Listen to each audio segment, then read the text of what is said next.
कुछ समय पहले देश के प्रधानमंत्री नरेंद्र मोदी ने संसद भवन की छत पर भारत के राष्ट्रीय चिन्ह यानी कि अशोक स्तंभ का उद्घाटन किया। जब इस स्तंभ का उद्घाटन किया गया तो बहुत सी पार्टी के राजनेता ये कहते नजर आए, ये स्तंभ पुराने अशोक स्तंभ से बहुत अलग है।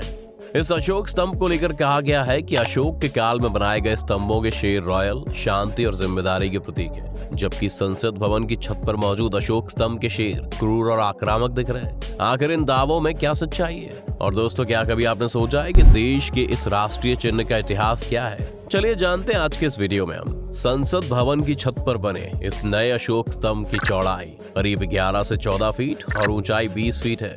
इसका वजन 95-100 किलोग्राम है। 26 जनवरी 1950 को उत्तर प्रदेश के सारनाथ में मौजूद अशोक स्तंभ को भारत के राष्ट्रीय चिन्ह का संवैधानिक दर्जा दिया गया है। चलिए आपको बताते हैं कि कैसी है सारनाथ के अशोक स्तंभ की बनावट। आपको बता दें कि अशोक स्तंभ के ऊपर का हिस्सा देश का राष्ट्रीय चिन्ह है, जिस पर 4 शेर बने हुए हैं, लेकिन हर बार दिखते सिर्फ 3 ही है। वहीं इसको किसी भी दिशा में खड़े होकर देख लिया जाए, लेकिन दिखते इसमें हमेशा सिर्फ 3 ही शेर है। इन चारों शेरों के मुंह को सिंह चतुर्मुख कहते हैं। सारनाथ का जो अशोक स्तंभ है उसका जमीन के अंदर के हिस्से को छोड़कर बाकी सब हिस्से गोलाकार है। ये स्तंभ लगभग 45 फीट लंबा है, जो चुनार के बलुआ पत्थर यानी कि सैंडस्टोन से बना है। इस स्तंभ का सर्कुलर थ्रॉट चक्र के 4 भागों में बटा हुआ है, जिनमें हाथी, घोड़ा, सांड और शेर की आकृतियां उभरी हुई है। इन आकृतियों के बीच में चक्र भी है, जिसे अशोक चक्र के नाम से जाना जाता है। इस चक्र को हमारे नेशनल फ्लैग में शामिल किया गया है। इस चक्र में 32 तीलियां हैं। ऐसा कहा जाता है कि ये धर्म चक्र भगवान बुद्ध के 32वें महापुरुष लक्षणों यानी कि ग्रेट पर्सनालिटी ट्रेल्स के प्रतीक के जैसा है। इसके अलावा अशोक स्तंभ के नीचे सत्यमेव जयते लिखा गया है। ये मुंडकोपनिषद का सूत्र है, जिसका मतलब होता है सत्य की ही विजय होती है। कैसे बनाया गया इसे भारत का राष्ट्रीय चिन्ह, वो बताएंगे दोस्तों आपको, लेकिन उससे पहले चलिए आपको बताते हैं कि आखिर क्या है अशोक स्तंभ का इतिहास और कैसे पड़ी इसकी नींव। अशोक स्तंभ का इतिहास बहुत 273 ईसा पूर्व से जुड़ा हुआ है, जब भारत पर मौर्य वंश का शासन था। उस समय तीसरे मौर्य वंशी राजा अशोक मौर्य वंश के शासक थे। कहा जाता है कि अशोक बहुत ही क्रूर और बहुत ही निर्दयी राजा था, लेकिन कलिंग के युद्ध में अपनी आंखों के सामने इतने सारे लोगों की मौत देखने के बाद उसका मन पिघल गया। ऐसा कहा जाता है कि इस युद्ध में लगभग 15,000 को गिरफ्तार किया गया और कई लाख लोग मारे गए। और इतना सब कुछ देखकर अशोक ने कभी भी युद्ध ना करने का फैसला लिया और बौद्ध धर्म को अपनाने का निर्णय लिया। इसके बाद अशोक ने अपने राजपाट छोड़ दिया और बुद्ध के बताए रास्ते पर चलने लगे। बौद्ध धर्म अपनाने के बाद से ही सम्राट अशोक इसके प्रचार प्रसार में यानी कि हर जगह इसको फैलाने में लग गए। इसलिए अशोक ने पूरे देश भर में बौद्ध धर्म का प्रचार करने के लिए अशोक स्तंभ का निर्माण करवाया। 4 शेरों के दहाड़ते हुए एक स्टैचू का अशोक ने देश में कई जगहों पर निर्माण करवाया। आपको बता दें कि बौद्ध धर्म के प्रचार प्रसार के लिए शेर के स्टैचू को चुनने का मेन कारण ये था कि बौद्ध धर्म के प्रवर्तन गौतम बुद्ध को शेर के जैसा माना जाता है, इसलिए बुद्ध को शाक्य सिंह और नरसिंह नामों से भी बुलाया जाता है। इसके अलावा इसका दूसरा कारण ये भी है कि भगवान बुद्ध ने उत्तर प्रदेश के सारनाथ में जो धर्म उपदेश दिया था उसे सिंह गर्जना यानी कि एक शेर की रोर के नाम से भी जाना जाता है। यही कारण था कि बौद्ध धर्म के प्रचार प्रसार के लिए सम्राट अशोक ने गर्जन यानी कि दहाड़ते हुए 4 शेरों के स्टैचू को चुना। भारत में सम्राट अशोक ने इस दौरान कई स्तूपा या स्तंभ यानी कि पिलर्स बनवाए। सम्राट अशोक ने बौद्ध धर्म को भारत के अलावा बाहर के देशों में भी बहुत बढ़ाया और बहुत प्रचार प्रसार किया। ऐसा कहा जाता है कि सम्राट अशोक ने अपने बेटे महेंद्र और बेटी संघमित्रा को श्रीलंका में बौद्ध धर्म को फैलाने के लिए भेजा। सम्राट अशोक ने 3 सालों में करीब 84,000 स्तूपास का निर्माण करवाया। उसने भारत में कई जगहों पर स्तंभ भी बनवाए। ये स्तंभ भारत में बहुत प्रसिद्ध हुए। कैसे हुई अशोक स्तंभ की खोज? भारत के राष्ट्रीय चिन्ह जैसे कई अशोक स्तंभ अशोक ने बनवाए थे और उनमें से सिर्फ 7 स्तंभ ही बच पाए थे।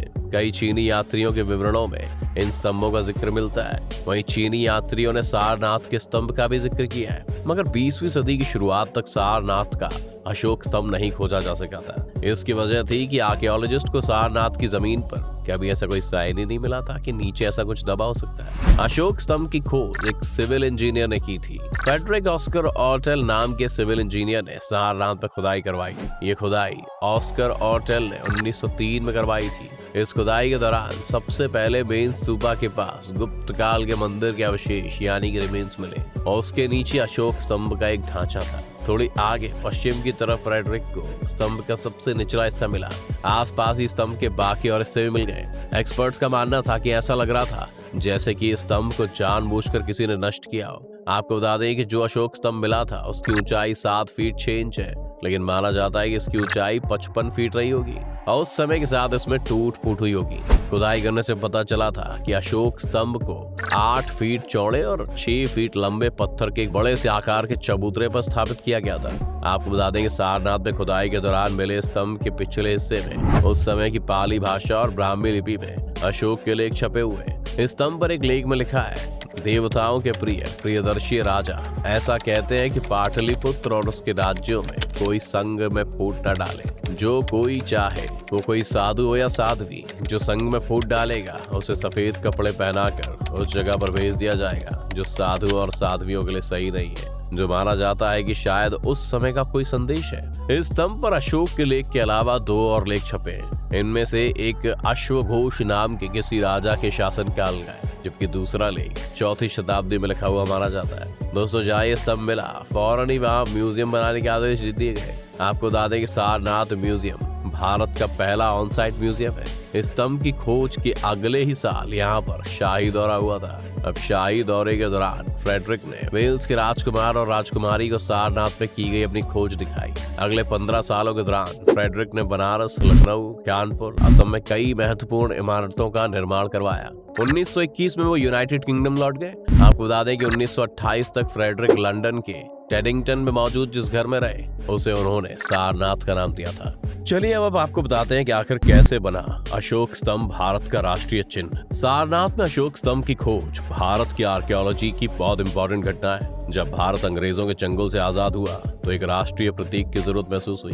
भारतीय गणराज्य ने 30 दिसंबर 1947 को सारनाथ के अशोक स्तंभ के सिंह चतुर्मुख यानी कि 4 शेरों वाली आकृति को राष्ट्रीय प्रतीक यानी कि नेशनल एम्बलम के रूप में अपनाया, क्योंकि इसे शासन, संस्कृति और शांति का सबसे बड़ा प्रतीक माना गया था। उन्हीं दिनों में संविधान ड्राफ्ट किए जाने की भी शुरुआत हुई। इस दौरान हाथों से लिखे जा रहे संविधान पर भी राष्ट्रीय प्रतीक उकेरा जाना था। संविधान की हैंड रिटन कॉपी को सजाने का काम मिला भारतीय कला के पुरोधाओं में से एक नंदलाल बोस को। बोस ने एक टीम बनाई जिसमें 21 साल के दीनानाथ भार्गव भी थे। बोस का मन था कि संविधान के शुरुआती पन्नों में सिंह चतुर्मुख यानी कि अशोक स्तंभ के 4 शेरों का मुंह बना होना चाहिए। आपको बता दें कि क्योंकि भार्गव कोलकाता के चिड़ियाघर में शेरों के व्यवहार पर रिसर्च कर चुके थे, इसलिए बोस ने सिंह चतुर्मुख को बनाने के लिए उन्हें चुना। 26 जनवरी 1950 को सत्यमेव जयते के ऊपर अशोक के सिंह चतुर्मुख की इस आकृति को भारत के राष्ट्रीय प्रतीक के रूप में स्वीकार किया गया।